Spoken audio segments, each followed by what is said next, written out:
कहते हैं रात भर जागने से कोई पहरेदार नहीं होता, हवस और लालसा जिस पर हावी हो गई हो उसका कोई किरदार नहीं होता, आंखों में जिसके खून भर आया हो वह इंसान कभी रिश्तेदार नहीं होता। जी हाँ दोस्तों, एक ऐसी सच्ची घटना मैं आज आपको सुनाने जा रहा हूँ जिसने रिश्तों को, रिश्तेदारों को शर्मसार कर दिया है। यह बहुत ही दर्दनाक घटना है जो 29 अगस्त 2022 को, जी हाँ अब से 4-5 दिन पहले ही घटी है। उत्तर प्रदेश के जिला मेरठ में एक क्षेत्र पड़ता है हस्तिनापुर, जो कि ऐतिहासिक भूमि है। आप सभी जानते होंगे हस्तिनापुर के बारे में, कौरव और पांडवों की धरती कहा जाता है।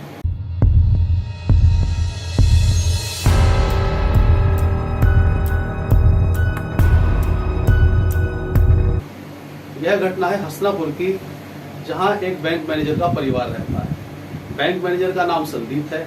संदीप पंजाब नेशनल बैंक में बिजनौर में कार्यरत है। संदीप के घर में उसकी एक पत्नी है जिसका नाम शिखा है, एक बेटा है 7 साल का जिसका नाम रुकांश है। संदीप के घर के पास ही एक गली छोड़कर संदीप के माँ बाप भी रहते हैं। वह संदीप का पुराना घर है। संदीप ने गली के बाहर नया घर बना लिया है। खैर, संदीप का जीवन अच्छा कट रहा था। एक बेटा 7 साल का है और संदीप की पत्नी शिखा वह गर्भवती है।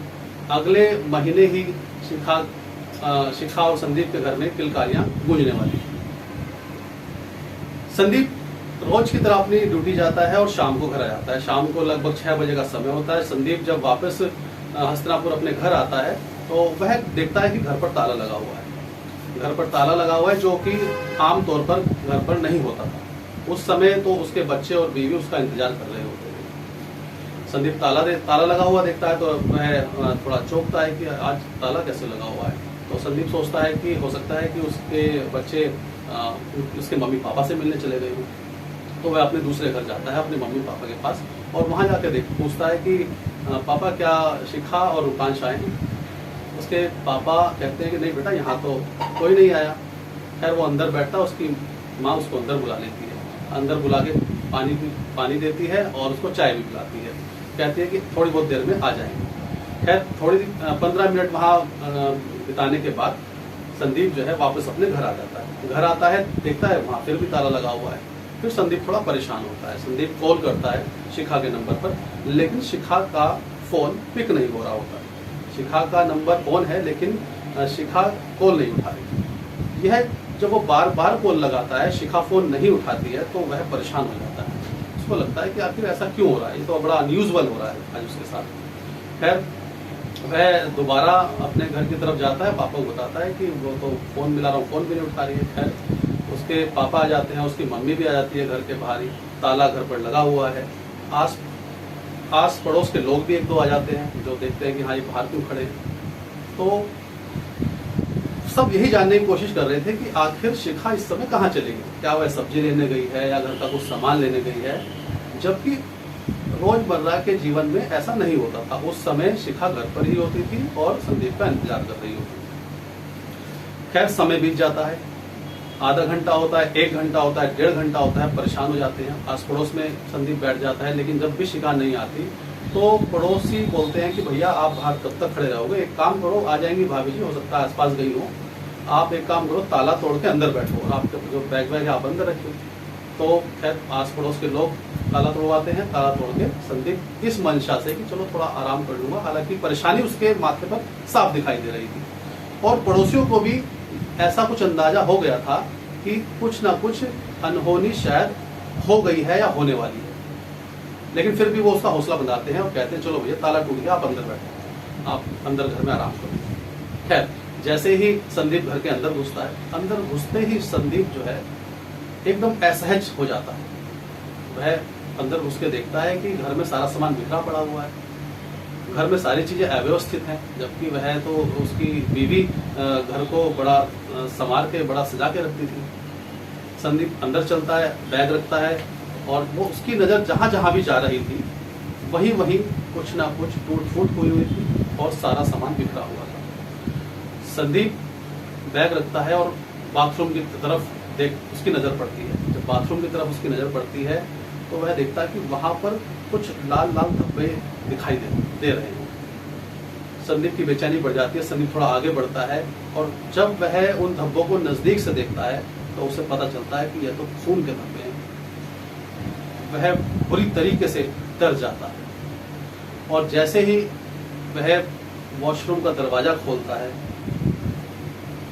जैसे ही वो अंदर झांकता है, वह एकदम से चिल्ला पड़ता है और बेहोश होकर गिर जाता है, क्योंकि वॉशरूम के अंदर संदीप के 7 साल के बेटे की लाश पड़ी थी, वो भी कटी हुई, खून बह रहा था।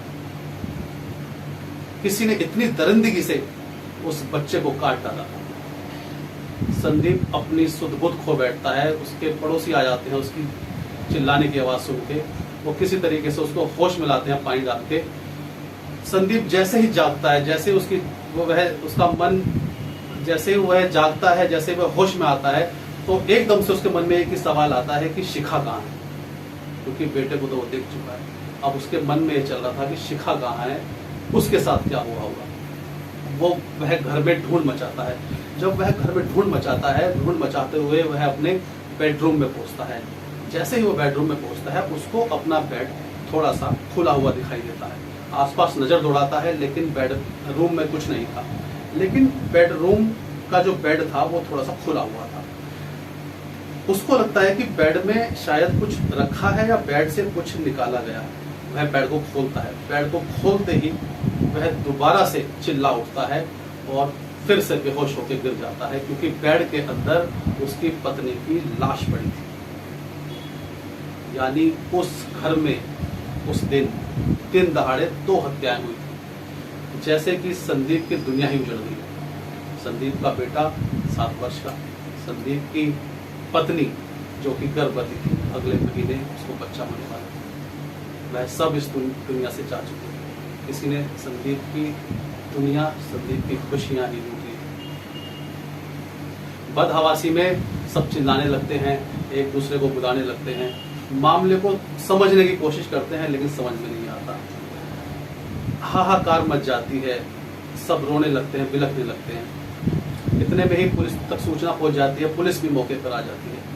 पुलिस मौके पर आकर सारी जांच करती है, हर चीज को देखती है और शुरुआती जांच शुरू कर देती है। शुरुआती जांच में पुलिस को पता चलता है कि हत्या के साथ साथ वहां डकैती भी हुई थी। जिन्होंने हत्या की थी उन्होंने घर में चोरी भी की है और लगभग 2.25 लाख रुपए का कैश जो घर में मौजूद था उसको भी हत्यारोपी साथ ले गए। लगभग 20 लाख के जेवरात भी हत्यारोपी अपने साथ ले गए थे। इसके साथ ही साथ हत्यारोपी शिखा की एक स्कूटी भी ले गए थे। लेकिन हत्यारोपियों को यह नहीं पता था कि जिस स्कूटी को लेकर वह भाग रहे हैं उसके ब्रेक सलाखों के पीछे ही जाके लगने वाले हैं, क्योंकि इसी स्कूटी से उन हत्यारों का सुराग मिल पाया। पुलिस अपनी जांच में जुटी हुई थी। यह घटना इतनी विभत्स और इतनी बड़ी हो चुकी थी कि आला अधिकारी और पूरा पुलिस प्रशासन हिल चुका था। आला अधिकारी जांच में जुटे हुए थे। आईजी, डीआईजी दोनों ने ही हस्तिनापुर में डेरा डाला हुआ था और वह यह जानने के लिए कोशिश कर रहे थे कि इस हत्या के पीछे आखिर कौन लोग हैं और उनका मकसद क्या था। इस घटना में कुछ अहम सुराग 2 दिन बाद मिलते हैं। जैसे ही पुलिस आसपास के सीसीटीवी कैमरे की फुटेज को खंगालती है तो उसमें शिखा की स्कूटी के कुछ फुटेज मिलती हैं और उसमें 2 युवक जाते हुए दिखाई देते हैं। फिर पुलिस थोड़ा और आगे चल और आसपास के इलाकों में सीसीटीवी जितने भी लगे हुए थे उनकी फुटेज को खंगालती है तो वहाँ पर कुछ क्षेत्र से वो स्कूटी गुजरती हुई दिखाई देती। मेरठ के मेन चौराहों की सीसीटीवी फुटेज खंगाली जाती है। सीसीटीवी फुटेज खंगालने पर पता चलता है कि 2 युवक जो स्कूटी पर जा रहे हैं उनमें से एक युवक संदीप का सगा बहनोई हरीश मावी है। हरीश मावी नोएडा में टैक्सी चलाता है, वहीं पर किराए पर कमरा लेकर रहता है। पुलिस के लिए यह सुराग काफ़ी था। पुलिस तुरंत नोएडा पहुंचती है और हरीश को गिरफ्तार कर लेती है। हरीश को गिरफ्तार करके मेरठ ले आती है और हरीश से पूछताछ की जाती है। शुरुआती पूछताछ में हरीश जो है पुलिस को घुमाने की कोशिश करता है और अपने आप को निर्दोष बताता है। लेकिन जब पुलिस हरीश पर सख्ती करती है, सख्ती से कार्रवाई करती है, तो हरीश अपना जुर्म कबूल लेता है और वह बताता है कि उसने क्यों शिखा और उसके बच्चे को मारा और किस तरीके से मारा। इसके पीछे भी एक कहानी है। क्योंकि संदीप बैंक में मैनेजर है, पैसों की उसके पास कमी नहीं है, संदीप की ससुराल वाले भी मजबूत हैं, और संदीप क्योंकि घर से अलग रहने लगा था, तो उसके घर वाले, जो उसके माँ बाप को छोड़कर जो उसके घर वाले हैं, वह संदीप से खफा रहते थे पहले से ही। और संदीप का जो रिश्तेदार है, जो उसका बहनोई है हरीश मावी पहले से ही आपराधिक गतिविधियों में संलिप्त रहता था, और हरीश की नज़र शिखा पर भी बुरी बनी रहती थी। ऐसा कई बार संदीप ने नोटिस किया था। एक बार तो संदीप ने हरीश मावी को अपने घर से भगा दिया था। इसी चीज़ का बदला लेने के लिए हरीश ने संदीप के घर जाकर शिखा और उसके बेटे की हत्या कर दी। जब पुलिस सख्ताई से पूछताछ करती है तो हरीश अपना जुर्म कबूल लेता है। हरीश ने जो भी बताया वह बहुत ही डरावना और रोंगटे खड़े कर देने वाला था। उस दिन दोपहर को हरीश और उसका दोस्त रवि संदीप के घर पहुंचते हैं। घर पर पत्नी शिखा और बेटा रुकांश घर होते हैं। घर की डोरबेल बजाने पर शिखा बाहर आती है और वह देखती है कि संदीप का बहनोई हरीश बाहर खड़ा है। वह दरवाज़ा खोल देती है और उनसे अंदर बैठने के लिए कहती है। जैसे आम तरीके से होता है, कोई भी मेहमान आता है तो उसको बैठाकर चाय पानी के लिए पूछा जाता है, तो शिखा भी उनसे चाय के लिए पूछती है कि आप बैठिए, मैं आपके लिए चाय बनाती हूँ, और यह कहकर वह रसोई में चली जाती है। शिखा रसोई में चाय बना रही होती है, तभी संदीप का बेटा रुकांश खेलता हुआ हरीश के पास जा बैठता है। हरीश उससे बातें करते करते उसकी तरफ बड़ी दरिंदगी वाली नज़रों से देखने लगता है, और उसके अंदर का बात करते करते उसके अंदर का दरिंदा जाग उठता है। वह उसकी गर्दन पकड़कर उठाता है और रुकांश को घसीटते हुए बाथरूम की तरफ ले जाता है। जैसे ही रुकांश चिल्लाता है तो शिखा रसोई से बाहर निकल कर आती है। अपने बच्चे की आवाज़ सुनकर वह देखती है कि उसके बेटे को हरीश घसीटता हुआ बाथरूम की तरफ ले जा रहा है। जैसे ही वह उसे पकड़ने की कोशिश करती है, पीछे से रवि उसका दुपट्टा पकड़ के खींचता है, उसको नीचे गिरा देता है। हरीश रुकांश को बाथरूम के अंदर ले गया और वहां धारदार हथियार से उसकी हत्या कर दी। शिखा को यह नहीं पता था कि अंदर हरीश क्या कर रहा है। अंदर हरीश ने उसके छोटे से बच्चे को धारदार हथियार से काट दिया है। वह जैसे ही देखती है कि हरीश बाथरूम से बाहर निकला, वह झटपटा के उठती है और बाथरूम की तरफ भागती है, और बाथरूम में जाकर जैसे ही देखती है वहाँ खून ही खून फैला हुआ था और उसका बेटा दम तोड़ चुका था। लेकिन इस सब को देखकर भी उन हत्यारों की रूह नहीं कांपी। उनके हौसले और बुलंद हुए और उन्होंने शिखा के दुपट्टे से ही उसका गला घोटना शुरू किया और खींचते हुए बाहर लाए, और दोनों ने एक एक साइड से पकड़कर दुपट्टे को खींचना शुरू किया और उसका गला घोट दिया। शिखा केवल एक जान नहीं थी, शिखा 8 महीने की गर्भवती थी, उसके पेट में बच्चा था। उन्होंने 2 नहीं 3 हत्याएं की थी। बहरहाल हरीश को जेल भेज दिया गया है, और जो उसके जुर्म में उसका साथी था रवि ने पछतावे में आत्महत्या कर ली है। और कहते हैं कि जुर्म का अंत भी बहुत ही बुरा होता है। ऐसे ही दोनों का अंत हुआ।